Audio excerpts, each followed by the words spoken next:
How's it going, everybody? Welcome to the first episode of the Captain's Logs. Uh, I'm the host, Captain Redbeard.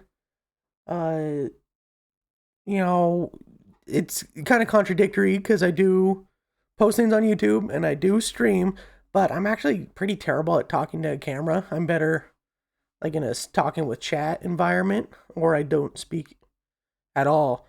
So this podcast is more so a way for me to practice talking to a camera and get a little more comfortable with that. So I don't necessarily know how long it'll go on. Just to help me, it's mainly to help me stay comfortable and get better at talking to a camera. So you get the pleasure of listening to me ramble incoherently while I try to do better. Uh, we're gonna try and do this once a week, posting Monday at 11 a.m.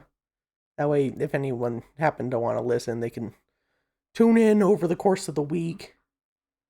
Also, if any of you guys want me to mention my 2 cents on anything or have any questions for me, feel free to leave a comment in chat or stop by Twitch when I'm streaming. I stream at least twice a week.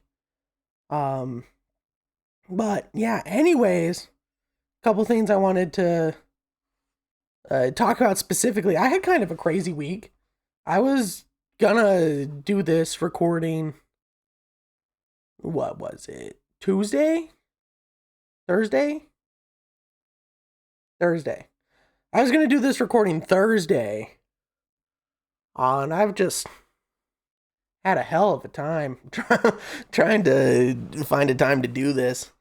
I was kind of frazzled. We'll say I almost caught a body.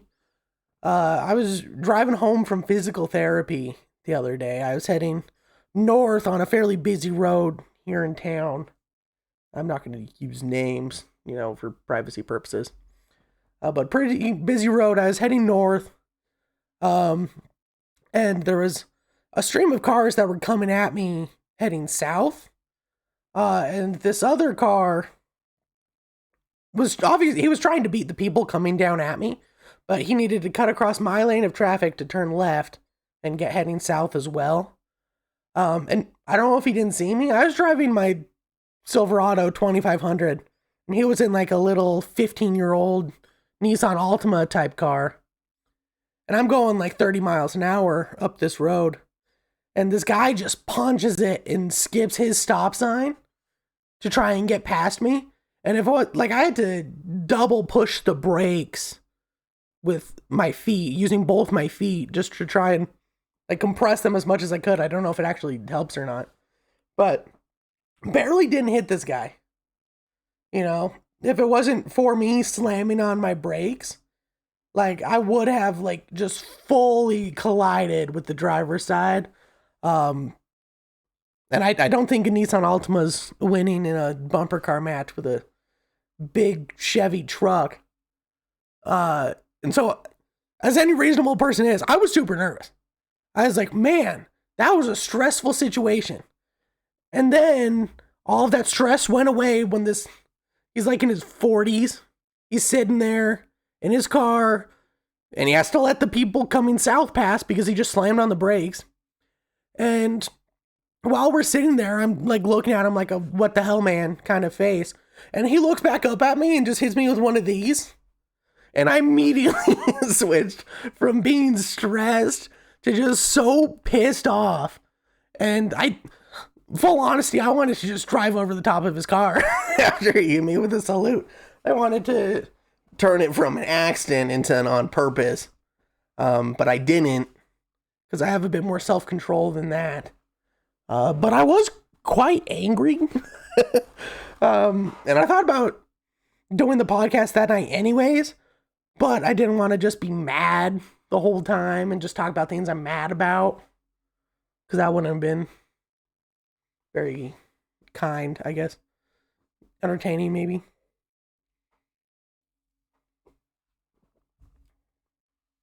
I don't know if I showed that label.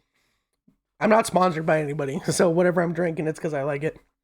Also, another crazy thing. This was last night.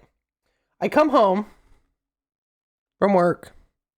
You know, I'm relaxing, hanging out with my wife. She's doing this craft project for her niece right now, where she's like sewing a bunch of like little stuffed animals. She has like a dragon and shit. It's pretty cool. But I come home and we're relaxing for a little bit, and at like 6:30, 7 might be too late. Maybe 6:30. I get up and I go to use the bathroom. Taking quite the bathroom trip. And then my wife comes and knocks on the door, and she's just like, hey, something's happening. One of our neighbors, maybe, someone's house is like on fire, because there's 3 fire trucks that just pulled up and parked right in front of our house. And we live in like a little quadruplex. And they were like walking around the circumference of my little apartment building here. And I guess one of my neighbors, they thought the house was gonna burn. And so I go out and I talk to these. This was kind of stressful. I like went through and took pictures of anything valuable I had. You know, all my cards, my PC. I had my wife stand in frame. Just so there was like evidence that it is ours. You know, and I'm not trying to like scam the insurance people and just send them a picture of someone else's collection. But I poke my head out I see if the firefighters are just kind of standing there. And so I poke my head out and I ask them like if we need to like evacuate or anything. Cause they were investigating the apartment right above us. So it's like, if something catches fire, that's like not great. So I went to have a chat with the firemen. Very nice. They were very pleasant to work with. And they said nothing was going, that they didn't see any immediate signs. They didn't see any smoke. They didn't detect any gas like leaking out around the door frame or anything. They didn't see any fire through the window, but they weren't going in because they didn't want to break down the door or break a window to get in because it's rentals. And so, because they didn't see any immediate sign, they were just kind of waiting around for one of our property managers to get here. And it's kind of crazy how long they took. Like, I stood out on the porch and chatted with some of the other neighbors in this quadruplex. And, like, they had right away called the property manager to get them there with these keys. And it took them like 25 minutes to get there. And I don't live in a very big place. Like, you can pretty much get from, like, one side of town to the other in, like, 15 minutes from anywhere. And traffic doesn't exist here. Unless it's, like, 3 p.m. and everyone's going to get their kids. That's the only time you ever see any, like, traffic. But, yeah, we had to wait out. I waited out there for, like, 20, 25 minutes. My wife's sitting inside, not coming out and chatting because she's a socially anxious mess and doesn't want to talk to anybody. That's okay. Maybe I'll force her to come on the podcast sometime and just chat with me for a while. We'll see how she likes that. Probably not. If I had to take a guess, she probably wouldn't enjoy that. But finally, property manager gets here. It's not one of the ones I've ever met. I guess she normally stays in the office. But they unlock the door. The firemen go in, they do a sweep, all kinds of like devices in their hands, like thermal and gas detection, and they didn't find anything. And eventually they determined that the issue was just a broken fire alarm that just kept going off for no reason. So that was a cool way to spend the afternoon.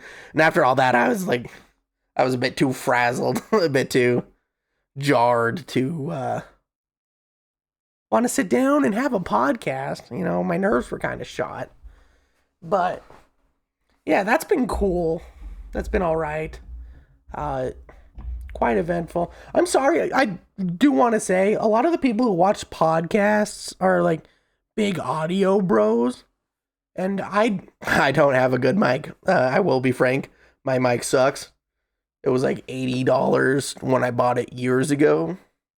And it was like bottom of the line then, so I'm sure it's, not incredible now, but it's what you get unless everybody listening comes and subscribes to my Twitch. Then I'll get enough money to upgrade my mic first and then my camera eventually. But I do know that audio issues stand out a good deal more than video does.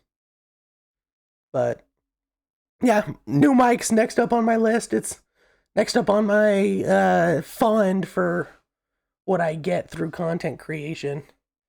I don't really have the money to be spending to upgrade my stuff personally, so I kind of just circle back the funds I get through content creation into trying to make better content. I haven't made that much though. I got like 49 YouTube subs, so I'm gonna do an Ask Me Anything stream at 50 for anybody who cares. I'm gonna do it at like 50, 100, 200, 250, 500. And then if I ever hit 500, we'll, take it from there. But yeah, since I don't, obviously it's the first episode, I don't have like any comments or anything to go over from last time. So I do just want to talk a bit more about myself, for you guys to get to know me a little better. These podcasts are totally going to be completely just, detached from any kind of solid theme. Mostly because it's just for me to practice talking in front of a camera and get a little better at it. But, I don't know, maybe I'll turn it into something more than that eventually. Obviously, I don't know how well you can see in the background. I mean, you can see that big guy. Obviously, I like pirates. I also love Pokemon. It's most of what I enjoy. I love Pokemon. I love One Piece. Anime in general, but One Piece is like the greatest story ever told, so everybody should drop what they're doing and go read it or watch it. I don't care, but consume it in some form, and you'll be a happier person because of it. Obviously, I game. That's the bulk of the content that I make. Lots of video games. I play pretty much every genre, and I'm more than welcome to try a game if people are really hyping it up as being pretty good. Yeah, I also like shitty games. I say a lot of the time that there's no such thing as so bad it's good, but I feel like that's sometimes true for movies, I guess, but I do think it's really true for games that you can find just the most bum-ass shovelware, and sometimes it's a great time. I just recently bought my wife Monster House for the Game Boy Advance. She hasn't played it yet, but I got it at GameStop for $5, and so I thought that was more than worthy to gamble. I think that was a worthy price to pay. Well, excuse me. Also something I'm really into, off and on, but really into it lately. I love Dungeons and Dragons. It's amazing. And I think I might have a regular part of the podcast where, look at me, I'm looking at my little window on my second monitor and set at the camera. I said I wanted to practice looking at the camera. But I want to maybe do a regular segment, I guess I could say, on these podcasts where I go over like my 3 or my 5 favorite things that my players have done this week. I don't know if any of you guys watch him. There's a guy called Tater the Bard. And most of his content is he has like a whiteboard or like a battle map that he writes like top 5, blah, blah, blah. Top 5 classes that, would make good fast food workers. I don't know. That kind of stuff. That's the kind of stuff he posts. I'm thinking I might do it in that kind of style where I'll set up like a big whiteboard right here and we can go over my favorite moments of the week from my players. And then I'll get rid of it so you guys can see Snorlax whenever I move my chair. I think that'll be a good idea. Obviously, I have no whiteboard right now. There's a broken one at my job that I might go up to my boss and say, hey, this is broken. Can I throw it away? And just huck it in my car instead. Because it is broken. It does suck to work with. We do need a new one over there.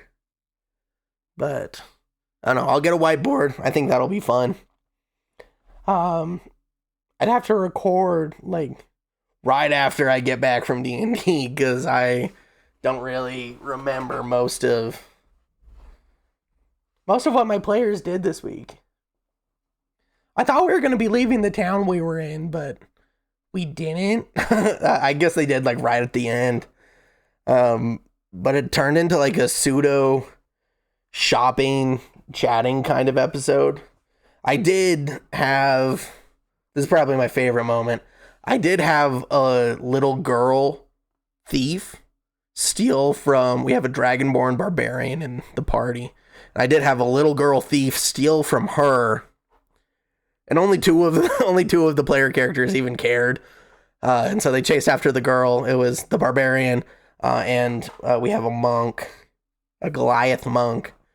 And the monk's the one who, did a step of the wind or whatever it's called, and caught up all the way to the thief and took back the stolen potions that were stolen from the barbarian, gave them back, and while they were chatting with the barbarian, the thief girl slashed the strap on the monk's back that was holding his spear and took it and ran off with it too. But eventually they caught up to it, and it was kind of a reskinned, little bit different version of a hag. Most of the stuff I do is homebrew. I do almost exclusively homebrew or reskin, so I don't exactly know if a hag could do everything that I was making this one do. But long story short, my Goliath is getting ready to beat the hell out of this little girl. Because he didn't know it was a hag at this moment. He just thought it was a thief that kept stealing. But eventually, the barbarian stepped in and gave the thief girl a potion.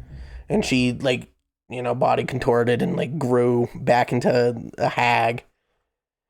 And then, put her hand on the barbarian's shoulder and said that they were going to bestow a gift. And then said that the angry, mean Goliath monk guy was deserving of their ire. And my characters don't know what's going on, or my players don't really know what's going on with that yet. But since the barbarian's shoulder was touched by this hag, which I don't know traditionally if hags are fae creatures. I said this one is a fae. And so, long story short, I'm giving I was maybe hoping for it to be kind of a you know what, you look poor, you look like you're in shambles, go ahead and have the thing you stole. And then they'd get rewarded for it. But they didn't do that at first, and then the barbarian was nice, so they're getting a gift. It's the Fey Touched feat, which is kind of rough, because the barbarian doesn't, they have magic from their background, they're a guide, and they've never once used it. So they're not going to use this feat either. Since I'm giving it to them, I decided I was going to choose the spell so it's not too overpowered. And as it stands right now, it manifested as any kind of shock to the system. The first time the barbarian talks about sneezing or coughing, or if they get hit, or if they trip, or anything like that, then they accidentally also trigger Misty Step, because that comes with Fey Touched. And so they just randomly teleport 30 feet away. And that's been a lot of fun. But once she's able to get control of that, then I'll let them know that they acquired the Fey Touch feat by physically being touched by a Fey, which I know that's not how it works. How it works is you're being influenced by the Feywild's magic. But it's my game, I can do what I want. But yeah, we'll see how it goes. I'm going to give her the spell Speak with Animals, because I think that's the one that my barbarian's most likely to use. So they're going to have Speak with Animals and Misty Step. So we'll see if they ever actually use Misty Step. I can see them using Speak with Animals once a day. I can see them trying multiple times, but being a barbarian, they don't have spell slots, so that's not going to happen. But that's probably my favorite thing this week is long-winded way of saying the accidental triggering of Misty Step every once in a while is quite enjoyable to me. They're on their way to hunt down a necromancer. If I was a betting man, I'm gonna bet money that they they don't catch up to him this week, because they're gonna get to the next town and get super distracted. Because my players, as with all, enjoy getting distracted. So I'll keep you updated on how that goes. If those kinds of games sound interesting to you, I am a registered dungeon master on startplaying.com. So I do have games up there from time to time. Feel free to stop in and look at my profile. You're more than welcome. I stream twice a week, normally Saturdays and Sundays. It's normally Saturday and whatever other day I can make work is normally what happens. So yeah, check out my Twitch, check out my YouTube. Yeah, and check out my Start Playing if you're into that kind of thing. My Start Playing is just Captain Redbeard. And my YouTube and Twitch are both Captain Redbeard 664, because regular Captain Redbeard was taken, unfortunately. Really quick, before I sign off, I just, out of curiosity's sake, decided to look up how much the Captain Redbeard domain name would cost. And it's on GoDaddy, and you have to rent it, like, monthly, which kind of sucks. But I was like, okay, that's not too bad. And I looked at the monthly fee, and it was only $23 a month or something. And I was like, that's not bad. But then it said they also had a one-time premium domain user fee that I have to pay the first time I get it. I was like, well, that kind of blows. How much is that? And I look at it, and guys, you dead serious? It's $4,000. Are all websites that expensive? $4,000, and then I still have to rent it? Like, that's unbelievable to me, but I digress. Give me a sub or a follow so I can get enough money to buy Captain Redbeard, I guess, because that'd be neat. It's not something I need, but wouldn't hurt. But yeah, I want to thank, I know it's kind of a shorter one, but I want to thank everybody for listening. Expect another one of these just incoherent rambles next week. And if you have any questions or comments or things you might want addressed or read, feel free to leave them down below or come find me on YouTube and leave it there if you're listening to this somewhere else. But I want to thank you guys for listening to episode 1 of the Captain's Logs. And I want to say y'all have a good day, and I'll see you next time.